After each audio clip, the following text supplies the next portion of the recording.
Today we are joined with our finest geo-economic analyst, the illustrious Rupert August. How are you doing today, Rupert? And thank you for joining us. I am quite okay. Thank you for having me. So, it's our as pleasure. As you It's mentioned, our pleasure. Please bless us with the diamond's knowledge. yeah. So, as you mentioned, we are talking about geoeconomics today. Just a very brief overview of what that is, and then some perhaps examples of what that might entail, and then we can sort of perhaps start thinking about where that might be going in the future between us. Because I have a few ideas about how things are going to start panning out, mostly picked up from some very smart analysts that I try and pay attention to, but perhaps a few thoughts of my own as well. So, in brief, geoeconomics is the accomplishment of geopolitical goals, strategic goals, by a country using economic means. So clearly this can take a number of forms, as is, but it is also quite a new phenomenon. So we're quite a way removed from the sort of 19th century attitude of trade and warfare being something that is quite separate from one another, and often there was an understanding that trade would be influencing the long-term strategic goals of a nation, but it was viewed a lot more in terms of supporting a war effort, which would then be the thing which is used, the tool which is used to actually carry that influence forwards. Yes, it's only very recently in human history that we have put the blade down in the place of coin, really. And yes, that's just since the end of World War II, isn't it? So it's a very new paradigm. The first time that the term geoeconomics was coined, I believe, was in the 90s, actually, the 1990s. So it is a very new concept to begin studying. So from what I've seen, there's not an enormous amount of sort of information on there at the moment, but always good to be in first. Take it away, my man. Yeah, exactly.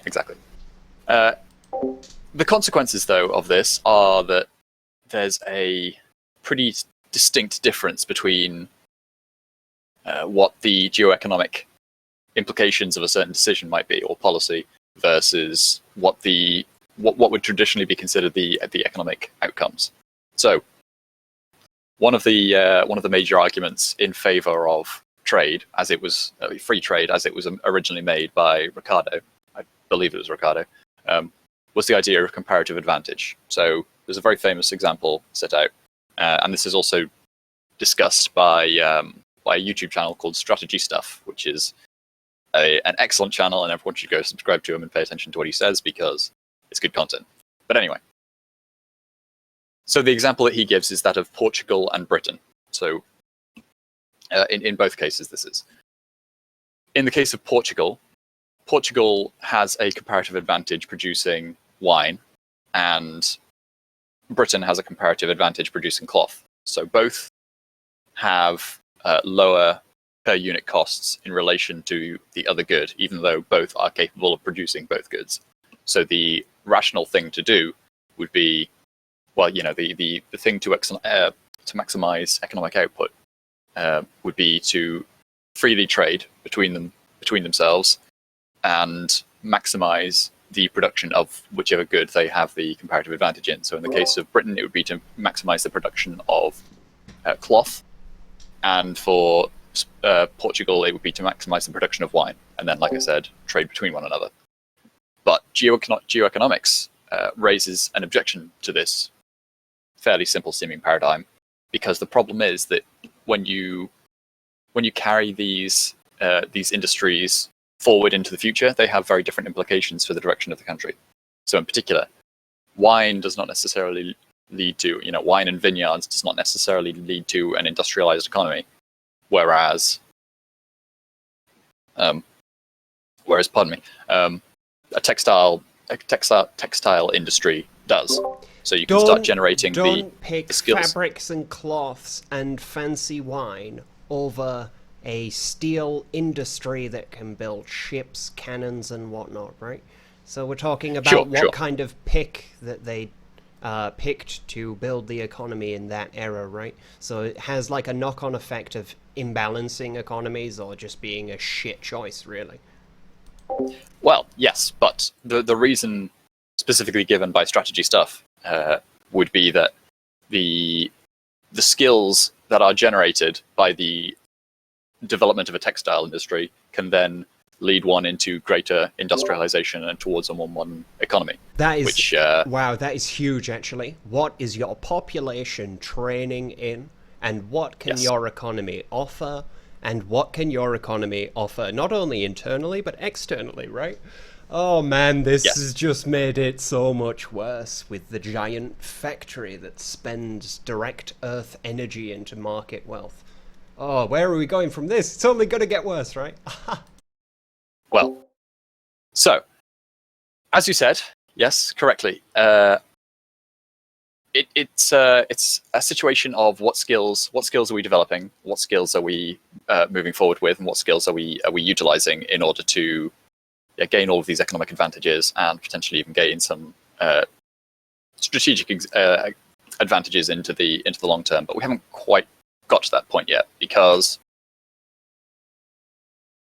the other thing to bear in mind is that if an industry is not supported, then once those skills stop being used because they're perceived to be in a sunset industry, which is moving overseas, perhaps the workers don't want to go overseas, then those skills dissipate out. They stop being practiced quite often, and they have much less of a context, because of division of labor. They cease to have the same sort of economic value or utility if they're not used in relation to the other skill sets which made the production of that good possible. So, for example, let's go back to the steel mill again. You might have, I'm afraid I'm not aware of the intricacies, but you take somebody who is very competent at chemically treating the metal, for example. That's a very niche skill in relation to the rest of the economy. And perhaps he's a very intelligent fellow, and he can then go on and retrain, become a developer or whatever. But those skills have then been functionally lost to the economy, that is.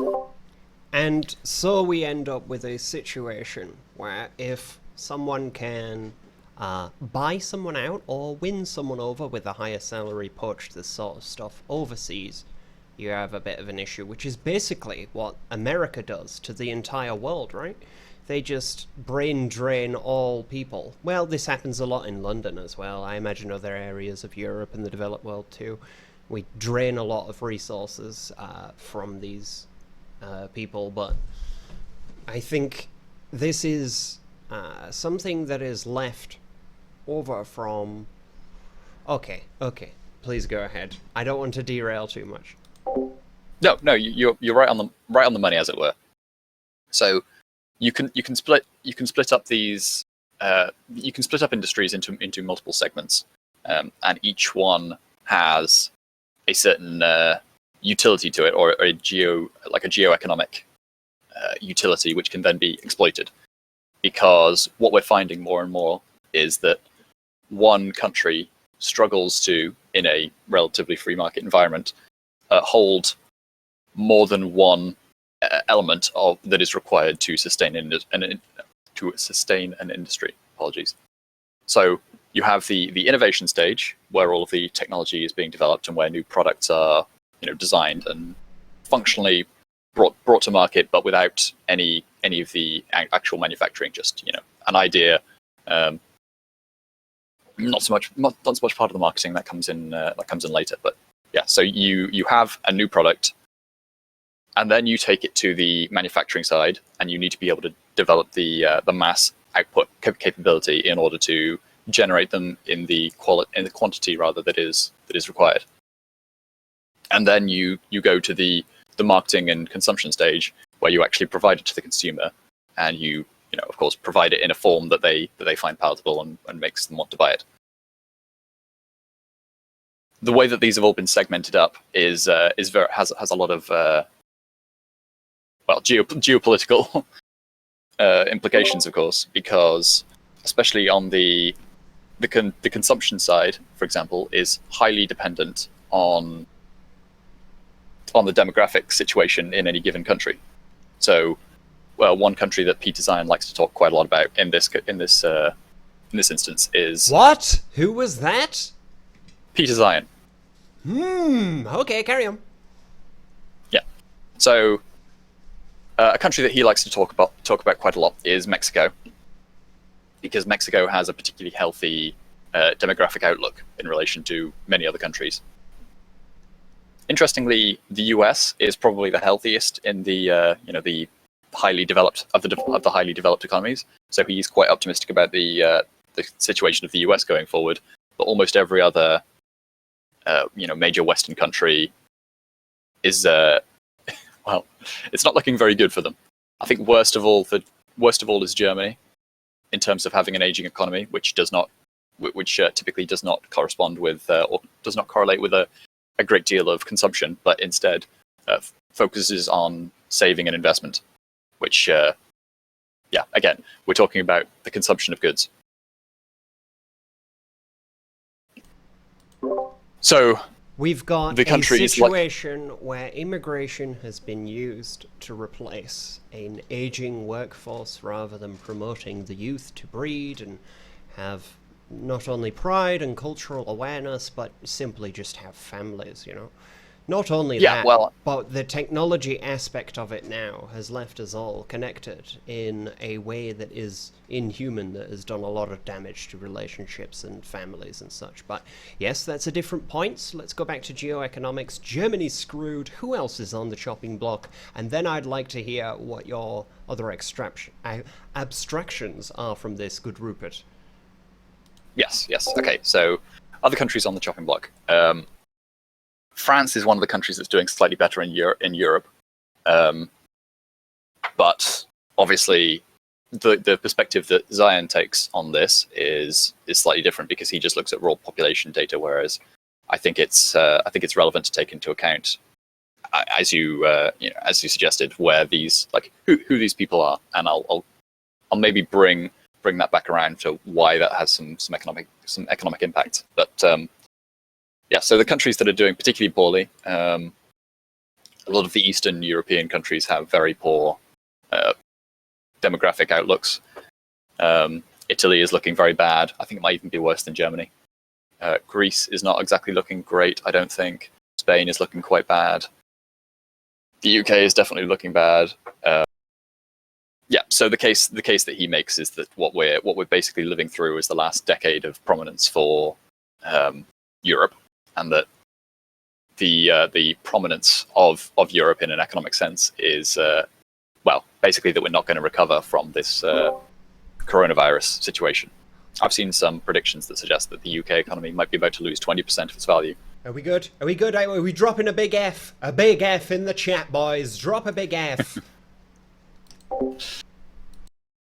Yeah, so not very good on that front, of course. But there are a lot of opportunities that are going to come out of this if everything is handled if everything is handled quite astutely, let's say. Yes. Okay. Sorry, I must interject. I need to shell and shill. Shell Company can fund this, but I need to shill it now. I'm going to start a private security company. We're going to be based in Bangkok. That's going to be happening in 2021. If you are interested, do get in touch. I'll leave some information below. Particularly, we've already got domestic and local military and police people. They're all connected and linked up here. So once you're in with these guys, there's an appeal to having an international aspect to things. But that aside, Marcha, after the big doomsday of Europe, I wanted to drop that in because that's my what comes next plan, So I often think to myself, what are we going to do after this big mess is done? Let's hear where we're going from here.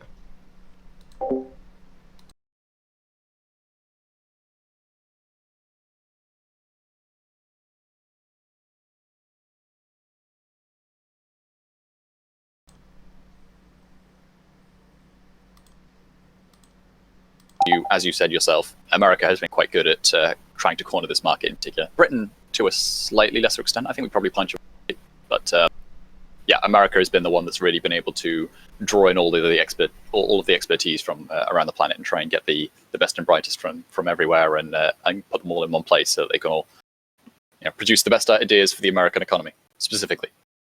And that gives an enormous amount of leverage. And combine that with the finance angle that the US has been able to enjoy.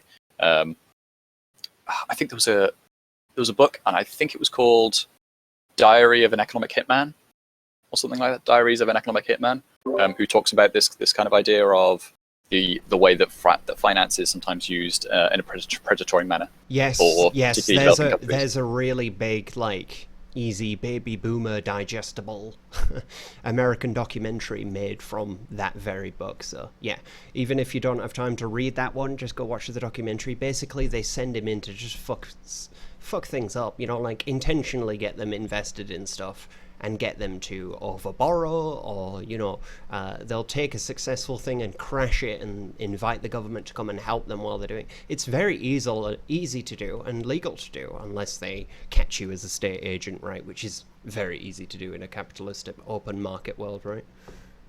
Yeah. So the next stage is, of course, manufacturing, and we all know that China has been very good at this in particular. So they have, so in combination with the fact that they have been given a sort of free hand to a certain extent by the World Trading Organization, they've been continually regarded as a developing economy, as I recall, even though, well, but basically the reason being that there was no clear, again, as I understand it, there was no clear-cut set of guidelines for when a country ceases to be a developing economy and moves into the big leagues, where they have a more stringent set of requirements put on them. Because developing economies are allowed to get away with, they're given a great deal of leeway in regards to what policies are allowed, and it still be considered within the realms of acceptable trading standards. I mean, it was tragic when they got rid of the child armies, then they got rid of the press gangs. What are they coming for next? The Chinese CCP slave forces? The Chinese firewall? This would be terrible for China.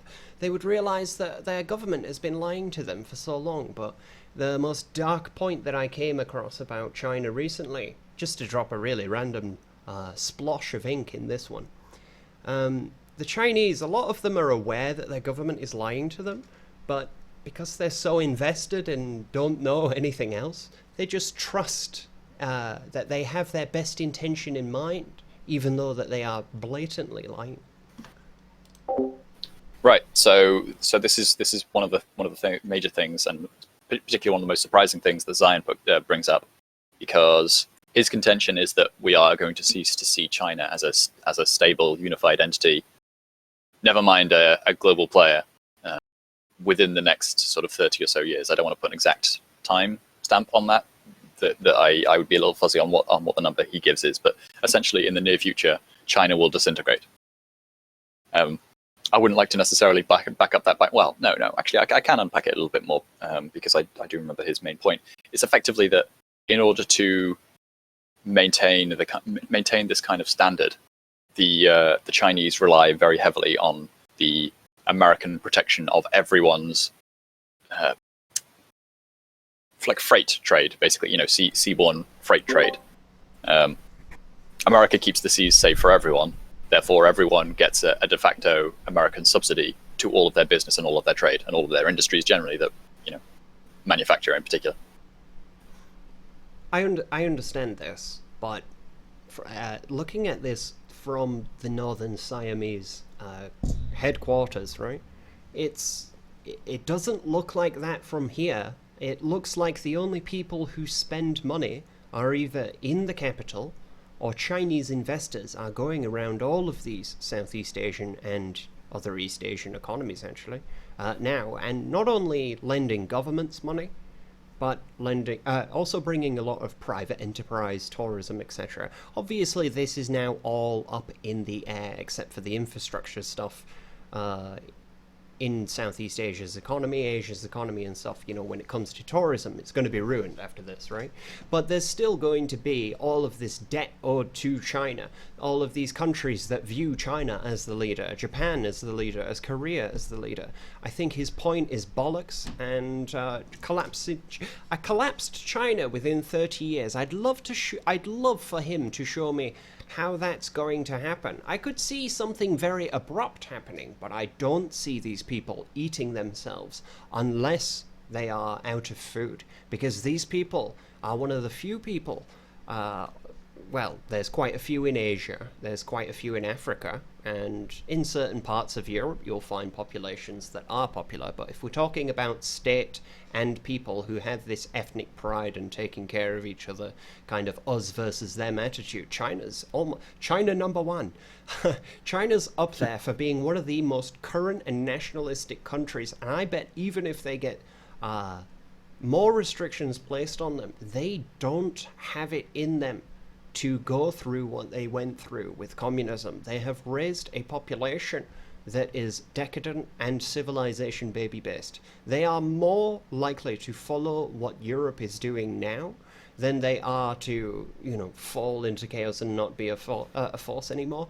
I think that's either a very inaccurate assumption of the situation that's going on, perhaps based on information that people have been spouting for the past 10 and 5 years, because the picture from Asia is China is owed tons of money, and so is Japan actually, by a lot of Asia. And not only technologically, all the trains, all of these systems, elevators are all Japanese and Chinese. Yes, I could go on, but I don't see China disappearing from being one of the major players in the world anytime soon, especially with this industry already formed. Well, maybe I could convince you then, because the problem is significantly more fundamental than you than you seem to think. Well, all I'll say is I'll listen to you, Rupert, but this Zion fellow, no, definitely not. Please, take it away. Oh, it's Zion. Zihan, by the way, is how it's spelled, but side point. Anyway. Oh my word, I heard Zion. I apologize. I'd like to retract all of my previous scoffings. Okay, Mr. Zihan. Zihan as in the Deutsch way to say it, or Germanic at least, right? I have no idea, to be honest. I haven't looked into his background or anything, but yeah, but Zai would be from a Germanic language as a last name, I imagine. Anyway, please go ahead. Anyway.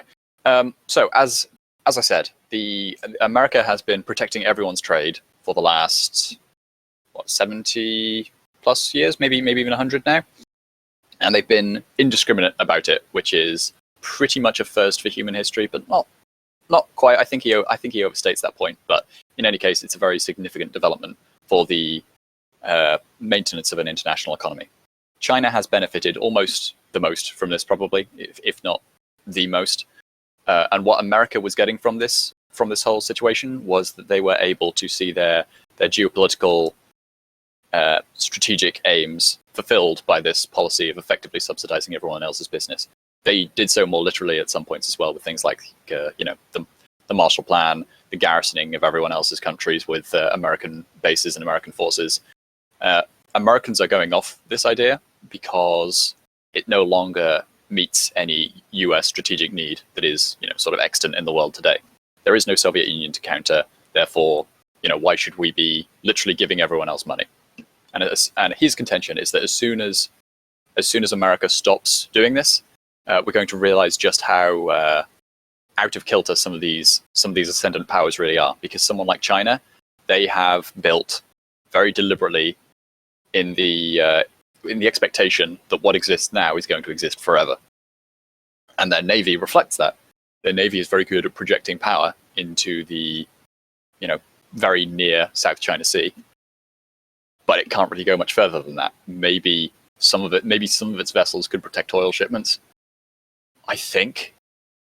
But beyond that, things like food, and even just in terms of the raw amount of freight that they would need to be able to protect, they just don't have the capability to do it. And in a world where all trade is going to be conducted bilaterally rather than multilaterally. The threat hovering over any country's head who decides that they're going to default is going to be almost nil, because you don't have the recourse of a multilateral America-backed organization, which is going to be able to drop the hammer on any rogue country that decides they don't want to obey those rules, and they can't rely on, and China wouldn't be able to rely on moving in the ships to conduct some gunboat diplomacy because those ships don't exist. Yes, I see that, but if I'm playing as China in Civilization 5, it's simple. I must respec towards either getting my local partners that I'm buying the mines up of whatever to kind of do that for me, or I reinvest in a new type of fleet or whatever, and I can maintain this kind of thing. It doesn't sound to me like a massive Achilles heel as much as I'd like it to be, right? Don't get me wrong on this. I am definitely not on the side of this disgusting thing. This plague-inducing... I just don't see the weakness being that because I totally get what this is, right? The whole paradigm of since World War II is US security backed. You don't even know how safe the world is with America there. Sorry, you can't really perceive how much safer it is with this giant Tomahawk missile wielding international power, making sure that everybody's Weetabix arrives from Britain to Australia, right? It's... Yeah. Once that's gone, China will have to find a way to continue the product flow and demand, which is going to drop massively after this, I believe, for a lot of things, especially things in excess, especially things like fancy Italian wine, right? Oh, man. Oh, dear. Sorry, please go ahead. I think we should be more moving towards some conclusions here because we're up to 30 minutes, but I think this has been a fascinating and data-rich chat as always, so I'll let you take it away before I do an outro for us. Okay, sure. Well, before we get to a proper outro, I would just like to add the additional. No. I think that's been well covered enough. So in terms of the. I laid out the three sections. Are you teasing? Are you teasing? People better be going to the channel linked below and check out the good Sir Rupert's content before you go anywhere. Please. But yes, please go ahead. Please do. Thank you for that. Oh, and he's a poet too, sir. And he's a good one, actually. There are many poets who are fucking awful. And I dread to hear that someone is a poet. But Rupert's stuff is genuinely very good, so go check it out. Thank you very much. And you've suddenly robbed me of my train of thought. Okay, so I think I've already laid out the demographic requirements earlier on for like a solid consumption economy. So that covers the buying side. So in terms of that industry stuff, I think we've at least touched on all of that. But there's something that needs to be brought up in relation to this China example, which is going to give us an additional layer for this whole geo-economic theme, which is the time lag for all of this kind of stuff. So everything that's been lost to Europe could be rebuilt. None of it is necessarily gone permanently, but there's a time lag involved. It's a case of, do you have that time? In the case of someone like a Germany, where their massive bulge in the demographics is very well, it's getting on now, and so they've got maybe a decade or two left in order to stabilize their situation before things are going to start getting very bad for them, and the government is going to potentially become insolvent due to, having no taxable population in relation to the fat wedge of people who are suddenly taking retirement and such, and not contributing to the same degree to the economy anymore. Not working in particular. And China is this is very much a problem that China faces. It's because they have this same problem where they have maybe 2 to 3 decades left of that population being at a productive. Yeah, I totally get it. So their baby boom is the majority of their workforce. As they get old and battered and start to retire and ask for their kids.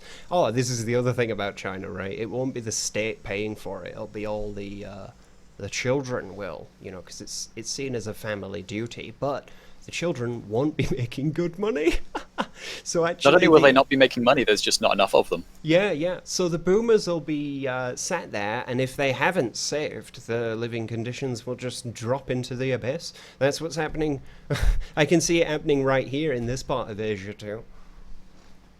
To be fair, quite a lot of them have saved, and so they're not necessarily going to be as badly off as they could be, assuming that things like the saving regimen that have currently existed, and the investment situation doesn't change. And I think it very much could, because if we're going to return to the world as it was status quo for most of history, then deciding that you're going to suddenly cease paying your debts, and you're going to perhaps nationalize things unilaterally, particularly in Africa, let's say, that's going to be a more enticing prospect when you know that China physically does not have the means to come and get you for it. And even if they did, there might be another state willing to step in and protect you. All right, so there was a security guard when I was a barista. He came up to me once. I'll tell this as a story somewhere else, right? But he came up to me once and, Danny, someone stole your bag. Thanks for that, Solomon. But Solomon in Gambia, he borrowed a lot of money from Chang, and Chang can't come and get him. Chang has no direct projection fleet into Africa, so Solomon can sit there on his Chinese-built highways, driving his pickup truck, laughing all the way to the bank to take out his RMB. Exactly. Oh, that's funny. I like it. All right. Any closing remarks just before we wrap this one up, sir? Despite talking almost solidly for this entire time, I did not cover as much as I'd hoped. So we barely even got into the proper geo-economic context of everything. But hopefully that's a little bit enough to wet your whistle, as it were, and maybe this is something we can come back to. Yes, my pipe has just a tickle of this fine tobacco. Right, my man, I'm going to sign off here. This has been the Jack of Hearts. Take care. Goodbye.